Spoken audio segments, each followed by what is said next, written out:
रुको रुको रुको रुको, ये वीडियो आपके लिए ही बना है। मैं शुभम कुमार आपका अपने CUET by Pristine Classes YouTube channel पे स्वागत करता हूं, जहां पे हम लोग एलिजिबिलिटी क्राइटेरिया देखेंगे किसका, सीयूटी 2026 के लिए। पेपर पैटर्न देखेंगे, डॉक्यूमेंट वेरिफिकेशन, डॉक्यूमेंट क्या उसके बारे में जानेंगे। इसके अलावा हम लोग देखेंगे इसमें यूनिवर्सिटी कौन कौन सी पार्टिसिपेट कर रही है, जहां पर अगर यूनिवर्सिटी की तैयारी करना चाहते हैं, जहां पर आपको कोई अच्छा यूट्यूब प्लेटफॉर्म नहीं मिल रहा, तो हम आपके लिए लेकर गए सीयूटी बाय प्रिस्टाइन क्लासेस, जहां पर हमारे कुछ कोर्स हैं जो आपको प्रोवाइड कराएंगे, जो कि 1999 में न्यू ईयर ऑफर के साथ चल रहा है, जहां पे आपको live classes, recorded classes, doubt classes, इसके अलावा क्लास नोट्स, पीडीएफ और टेस्ट सीरीज जो हमारे आप प्ले स्टोर से डाउनलोड करके प्रिस्टाइन क्लासेस को डाउनलोड करके पा सकते हो।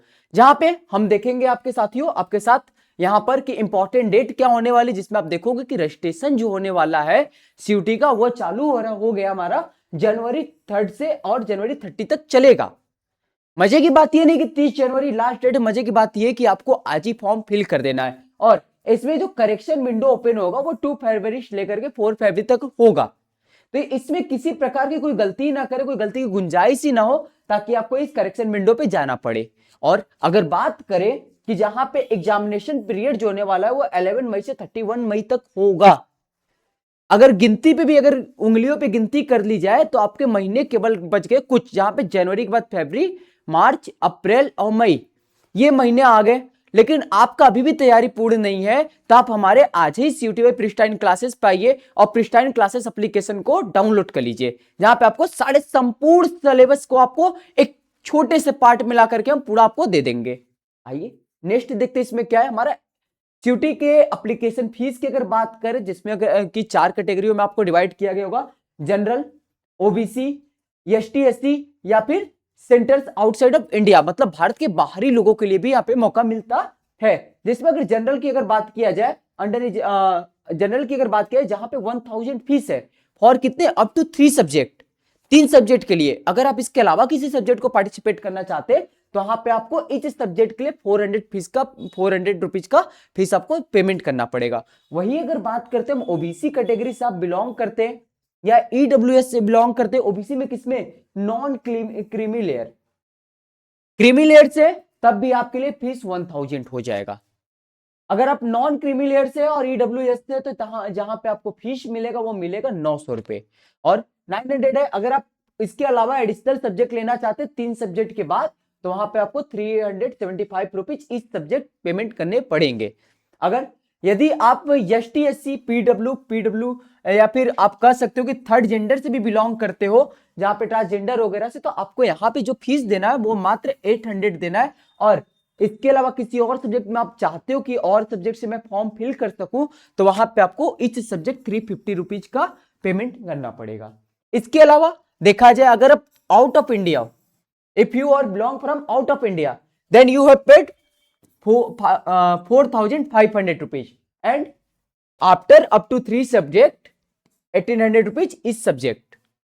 इसको एक शॉर्ट में आप देखना चाहोगे तो जनरल के लिए 1000 रुपीज, ओबीसी ईडब्ल्यूएस के लिए 900 एंड एसटी एससी पीडब्ल्यूडी या फिर थर्ड जेंडर के लिए 800। कितने सब्जेक्ट के लिए, ये 3 सब्जेक्ट के लिए। अगर इनसे अधिक आप चाहते हो तो भाई उसके लिए आपको इस सब्जेक्ट की क्राइटेरिया ये बनाई गई है।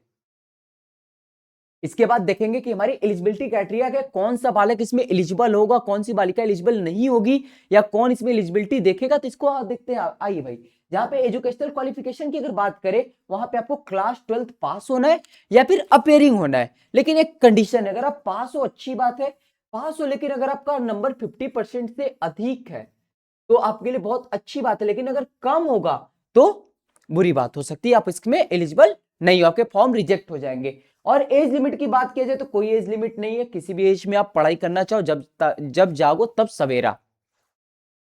इसमें each university will release its own course wise eligibility separately. इसमें अगर बात किया जाए, हर यूनिवर्सिटी का जो कोर्स होता है वो अपने अनुसार निकालता है कि उस यूनिवर्सिटी की क्राइटेरिया क्या होगा, किस कोर्स के लिए वो किसके लिए आपको एलिजिबल करेगा, किसके लिए नहीं करेगा। उसके लिए आपको उनके वेबसाइट पे जाना पड़ेगा, वहां से आपको देखना पड़ेगा। हाँ, इसके लिए हम हर यूनिवर्सिटी का लेकर के आएंगे, जहां पे यूनिवर्सिटी यात्रा के साथ चलेंगे। यूनिवर्सिटी यात्रा करके एक वीडियो हमारी आएगी, जहां पे आपको हर यूनिवर्सिटी की इन चीजों को भी बता देंगे कि भाई वहां पे कोर्स वाइज एलिजिबिलिटी क्या है।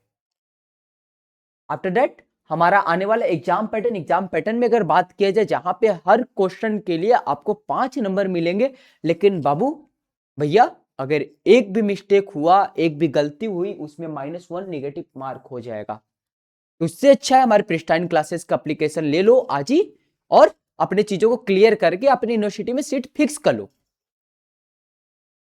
अच्छा, फिर देखते भैया एग्जाम पैटर्न की अगर बात करें, जिसमें आपको लैंग्वेज में जैसे कि Hindi and English and other language जो आपके यहाँ स्टेट लैंग्वेज वगैरह होते हैं, इन सारी चीजों में जहां पे 50 क्वेश्चंस होने वाले हैं। इसके अलावा यहाँ पे 60 मिनट मिलेंगे ईच सब्जेक्ट।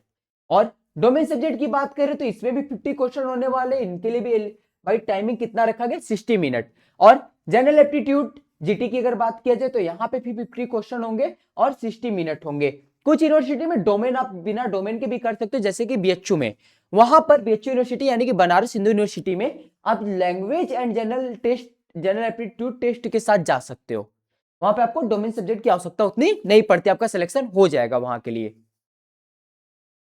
इसके बाद अगर सिलेबस की बात किया जाए, लैंग्वेज जैसे कि हिंदी एंड इंग्लिश में जाओगे तो वहां पे ग्रामेटिकल पार्ट होगा, और ग्रामेटिकल पार्ट में जैसे कि आपका यहाँ पे दे दिएगा कंप्रिहेंशन हो जाएगा उनके, और ग्रामेटिकल चीजें होंगी, थ्योरी वगैरह उन सारी चीजों से रिलेटेड होगा।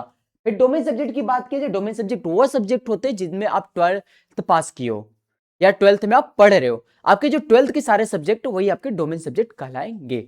अगर जनरल टेस्ट की अगर बात किया जाए तो यहाँ पे आपके हो जाएंगे GK GS, reasoning, current affair, ये सारे पार्ट जो होंगे जीके जीएस की पार्ट हो जाएंगे, जो कि जनरल एप्टीट्यूड टेस्ट के साथ होगा।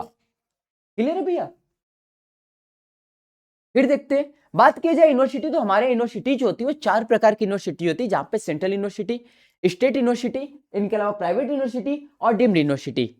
और ये बात आप जान लीजिए कि यहाँ पे सारे यूनिवर्सिटियों के बारे में एक्सप्लेन करना इस वीडियो में, एक छोटे से वीडियो में पॉसिबल तो नहीं है।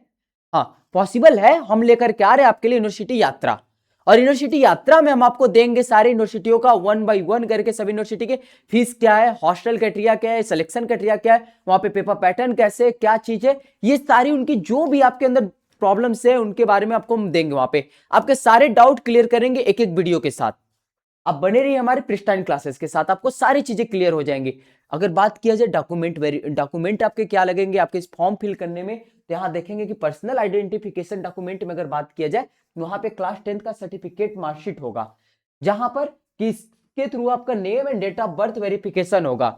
और सबसे इंपॉर्टेंट बात, अगर आपके क्लास 10th और आधार पे नेम नहीं मैच कर रहा है, आधार नंबर, आधार पे ये डेट ऑफ बर्थ नहीं मैच कर रहा है, तो आपका वहां पे फॉर्म क्या हो जाएगा, रिजेक्ट हो जाएगा। तो आज ही उसको सही करा लीजिए, सही कराने के बाद फॉर्म फिल करिए, और समय नहीं है इसलिए अपने चीजों को पहले साफ सही कराइए। फिर इसके बाद बात किया जाए रिसेंट पासपोर्ट साइज फोटो की, अगर बात किया जाए, जो कि आपके कितने मंथ का होना चाहिए, 3 मंथ तक का होना चाहिए, 3 मंथ से पुराना आपका नहीं होना चाहिए, 3 महीने से पुराना होगा तो ये फोटो आपके लिए गलत हो सकता है। फिर कैंडिडेट सिग्नेचर की बात किया जाए, ये कैसा होना चाहिए, तो ये रनिंग हैंड में नहीं होगा, जैसे आप अपने नाम लिखते हो उस तरीके से इसको भी लिखिए, लिखने के बाद तब इसको यहाँ पे स्कैन करिए, जो कि क्लियर होना चाहिए और जेपीजी फॉर्मेट में होना चाहिए, वहां पे जाके अपलोड करिए।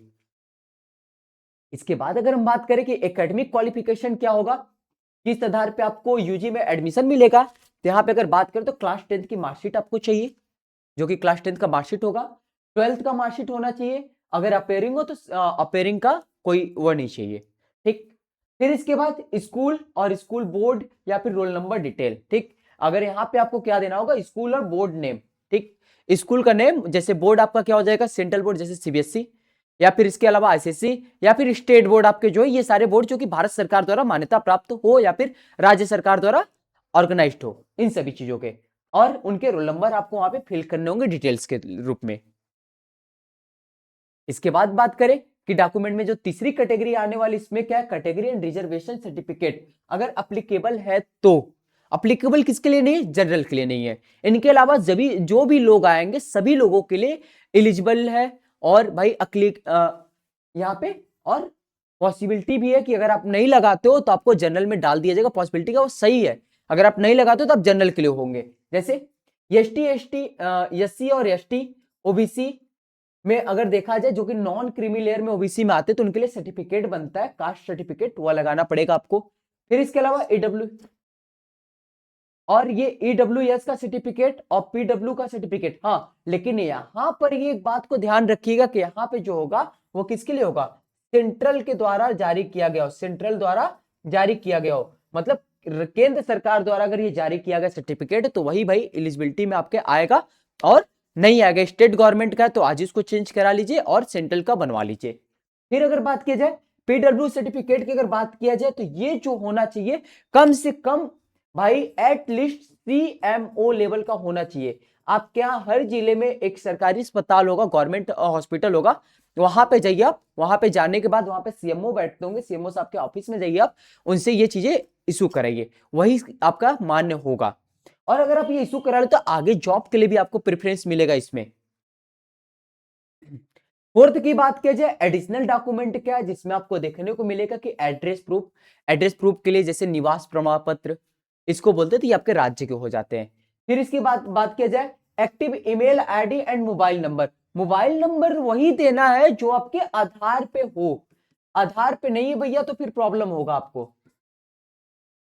जो आधार पर है उसी मोबाइल नंबर को आप यूज करोगे, ठीक। बैंक डिटेल्स, इसके अलावा अगर बात किया जाए ऑनलाइन पेमेंट तो आप किसी भी माध्यम से कर सकते हो, यूपीआई हो, नेट बैंकिंग हो, क्रेडिट कार्ड हो, डेबिट कार्ड हो, जिसमें आपको सुविधा हो वो आप कर दीजिए। तो मिलते हैं नेक्स्ट वीडियो के साथ, अपनी यूनिवर्सिटी यात्रा वाले वीडियो के साथ। तब तक के लिए प्रिस्टाइन क्लासेस के साथ बने रहिए। जय हिंद, जय भारत।